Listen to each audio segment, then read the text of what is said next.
महाराष्ट्र के राजभवन में जहां पर इस वक्त छगन भुजबल शपथ ग्रहण कर रहे हैं। पूर्वक प्रतिज्ञा करतो की कायद्याद्वारे स्थापित झाल्या आहे अशा भारताच्या संविधानाबद्दल मी खरी श्रद्धा व निष्ठा बाळगेन। मी भारताची सार्वभौमता व एकात्मता उन्नत राखेन।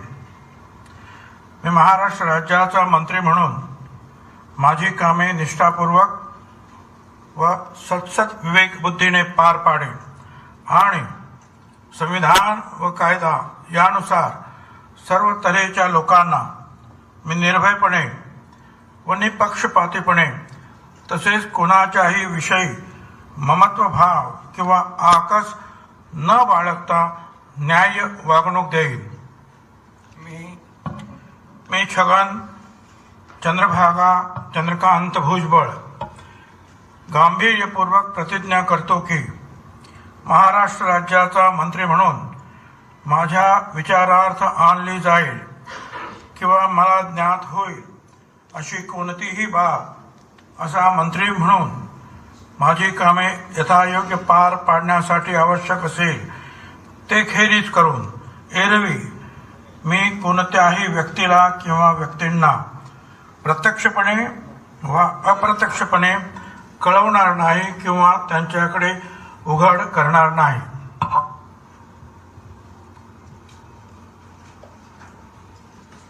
तो नेशनलिस्ट कांग्रेस पार्टी यानी एनसीपी के नेता छगन भुजबल ने महाराष्ट्र कैबिनेट में मंत्री पद की शपथ ले ली है। राज्यपाल सीपी राधाकृष्णन ने उन्हें राजभवन में शपथ दिलाई है। और आपको बता दें कि ओबीसी समुदाय के प्रमुख और जाने माने चेहरा जो है छगन भुजबल माने जाते हैं। महाराष्ट्र में कई बार वो मंत्री भी रह चुके हैं।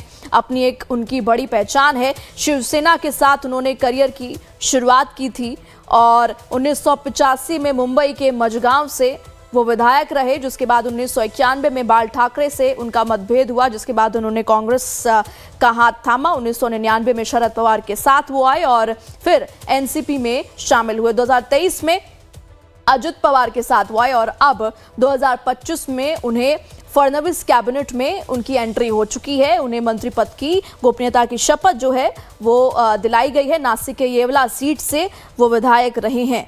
तो आपको बता दें कि अपने आप में महाराष्ट्र में ओबीसी समुदाय के प्रभावशाली वो नेता माने जाते हैं, जिनकी एक बार फिर से जो है मंत्रिमंडल में एंट्री हुई है। और 15 दिसंबर को पिछले साल जब महाराष्ट्र कैबिनेट का विस्तार हुआ था और उनका नाम छगन भुजबल का नाम कैबिनेट लिस्ट में नहीं था, मिनिस्टर्स के लिस्ट में नहीं था, तब उन्होंने कहीं ना कहीं सीधे सीधे तीखे शब्दों में नाराजगी व्यक्त की थी।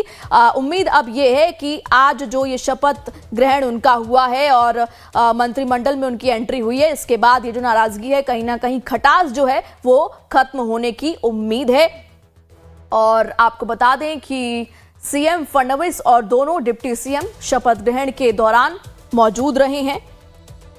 और दिसंबर में जब उन्हें मंत्री पद नहीं मिला था, तब छगन भुजबल ने कहा था कि क्या मैं खिलौना हूं। तो ये अपने आप में एक बड़ा स्टेटमेंट था जो दिखाता था कि कितनी नाराजगी मंत्री पद न मिलने से छगन भुजबल को थी। लेकिन उसके बाद आज उन्हें एक बार फिर से पद की शपथ जो है वो दिला दी गई है। राजभवन की ये लाइव तस्वीरें इस वक्त हम आपको दिखा रहे हैं। राजभवन में छगन भुजबल का शपथ ग्रहण, उन्होंने शपथ ग्रहण कर लिया है और बाकी की आगे की औपचारिकताएं उससे जुड़ी ये लाइव तस्वीरें इस वक्त हम आपको दिखा रहे हैं। यहाँ पर सीएम फडणवीस और साथ ही साथ दोनों डिप्टी सीएम की मौजूदगी भी है और ये पूरा कार्यक्रम राजभवन में किया जा रहा है। छगन भुजबल का शपथ ग्रहण समारोह और अपने आप में बड़ा चेहरा छगन भुजबल है। महाराष्ट्र की राजनीति में ओबीसी समाज से ताल्लुकात रखते हैं, प्रभावशाली नेता हैं, जिनका आज एक बार फिर से सीएम फडणवीस के कैबिनेट में विस्तार हुआ है उनका और उन्होंने मंत्री पद की जो है वो शपथ ग्रहण कर ली है। 10 बजे का जो समय है वो निर्धारित किया गया था,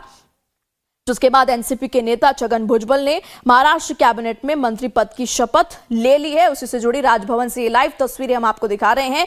मौजूदगी यहां पर सीएम फडणवीस और साथ ही साथ दोनों डिप्टी सीएम की रही और बड़ी पैठ रखते हैं छगन भुजबल। महाराष्ट्र की राजनीति में ज्यादा जानकारी के साथ हमारी संवाददाता सरिता जुड़ चुकी हैं। सरिता, एनसीपी के नेता छगन भुजबल ने अब जो है शपथ ग्रहण कर लिया है, क्या कुछ इस वक्त जानकारी?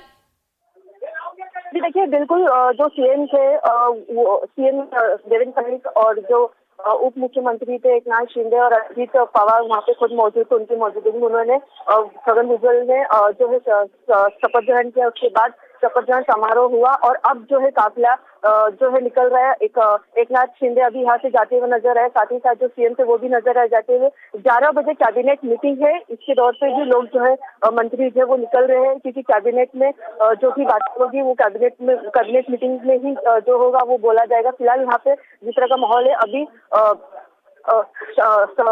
शपथ जो समारोह है वो समापन हुआ है और जो मंत्री है वो सब अभी इस वक्त जा रहे हैं मंत्रालय की तरफ, क्योंकि जो कैबिनेट मीटिंग है वहाँ सब शामिल होने के लिए अभी निकल रहे हैं। छगन भुजबल जिस तरीके से उन्होंने सबका आभार व्यक्त किया है, मुख्यमंत्री देवेंद्र फडणवीस जी का उन्होंने आभार व्यक्त किया है, एकनाथ शिंदे जी का, सुनील तटकरे का, उन्होंने कहा कि मैं इन सबका आभार व्यक्त करता हूँ और मैं अभी सभी कार्यकर्ताओं का और उन सभी लोगों का दिल से धन्यवाद करता हूँ जिन्होंने मुझे इतना प्यार दिया और समर्थन दिया। हालांकि जो छगन भुजबल थे वो काफी पहले से वो चाहते थे इनको कैबिनेट जो पद है उनको दिया जाए, कैबिनेट मिनिस्ट्री में उनको दिया जाए, क्योंकि पिछले साल जब महायुति सरकार की कैबिनेट विस्तार हुआ था तो उन्हें दरकिनार कर दिया गया था, उन्हें वो नहीं दिया था, जिसके चलते वो काफी नाराज थे। तो अब कहीं ना कहीं उन्हें जो है ये कैबिनेट में उनको जगह दी गई है। और पहले से ये कयास लगाया जा रहा था जब धनंजय मुंडे को जब कैबिनेट मिनिस्टर से बाहर निकाल दिया था, उनका जो आरोप लगा था मर्डर का, जिसके बाद उनको इस्तीफा देना पड़ा था, तभी से कयास लगाया जा रहा था कि धनंजय जो छगन भुजबल है उन्हें अब उनकी जगह दिया जाएगा। लेकिन अभी भी ये साफ नहीं है कि उनको किस जो पद है उनको किस तौर पर, क्योंकि धनंजय मुंडे जो थे वो उनका जो पद था वो फूड एंड सप्लाई का था, लेकिन अभी इस चीज से कंफर्मेशन नहीं कि उनको किस उस पे दिया जाएगा, कौन सा कैबिनेट उनको दिया जाएगा। और आज के इस कार्यक्रम के बाद से सरिता ये तो साफ है कि नाराजगी कहीं हद तक खत्म भी होगी और अपने आप में बड़ा चेहरा भी है, बड़ी पैठ रखते हैं महाराष्ट्र की राजनीति में छगन भुजबल, ओबीसी के प्रभावशाली नेता माने जाते हैं।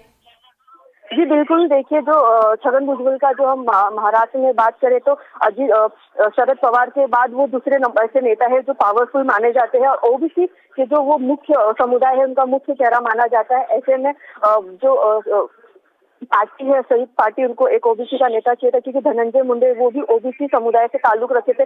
जब उनको मंत्रिमंडल से निकाला गया तो ऐसे में एक ओबीसी नेता चाहिए था उन्हें, और छगन भुजबल ने खुद जो सीएम से मुख्यमंत्री जो है देवेंद्र फडणवीस उनसे उन्होंने कई बार इस चीज के लिए अर्जी लगाई थी, बात भी की थी उनको मंत्रिमंडल दिया जाए। जिसके बाद जो है मुख्यमंत्री ने अजित पवार से भी इस बारे में जो है प्रेशर डाला था, लेकिन जब धनंजय मुंडे का इस्तीफा हुआ तब कयास लगाया जा रहा था कि अब उनको छगन भुजबल को उनकी जगह दिया जा सकता है। ऐसे में जो छगन भुजबल का जो बयान आया उन्होंने ये भी कहा है कि यह फैसला 8 दिन पहले ही तय हो गया था कि अब जब बैठक होगी तो उसमें छगन भुजबल को जो है मंत्रिमंडल का जो पद है वो दिया जाएगा। ठीक है सरिता, इन तमाम जानकारियों के लिए आपका बहुत बहुत शुक्रिया। तो महाराष्ट्र के नासिक जिले के येवला से विधायक भुजबल का कई दशकों लंबा राजनीतिक करियर रहा है और वो राज्य में ओबीसी समुदाय के एक बड़े नेता माने जाते हैं। भुजबल इससे पहले अलग अलग सरकारों में उप मुख्यमंत्री और कैबिनेट मंत्री के पद पर भी काम कर चुके हैं। और इस वक्त एक और बड़ी जानकारी आपको बता देते हैं कि मंत्रिमंडल में शामिल होने पर छगन भुजबल ने बयान दिया है। इस वक्त बड़ी जानकारी कि मंत्रिमंडल में शामिल होने के बाद उन्होंने कहा है कि अंत अच्छा होता है तो सब ठीक होता है। ये जो स्टेटमेंट भुजबल का ये अपने आप में बड़ा संकेत देता है पीएम मोदी सीएम फडणवीस का मैं आभारी हूं। छगन भुजबल का ये बयान आया है मंत्रिमंडल में शामिल होने के बाद। तो एक तरफ जहां लगातार वो जो खटास नजर आ रही थी कि उनको शामिल नहीं किया गया था पिछले साल 15 दिसंबर को जब कैबिनेट का विस्तार हुआ था, उन्होंने कहा था कि क्या मैं कोई खिलौना हूं। अब जब उनका ये स्टेटमेंट आया है कि अंत भला सब भला, तो ये साफ दिखाता है कि कहीं ना कहीं वो खटास जो है वो कम होती हुई नजर आ रही है। लाइफ टाइम्स पर खबरों का सिलसिला लगातार जारी है, बने रहिए हमारे साथ।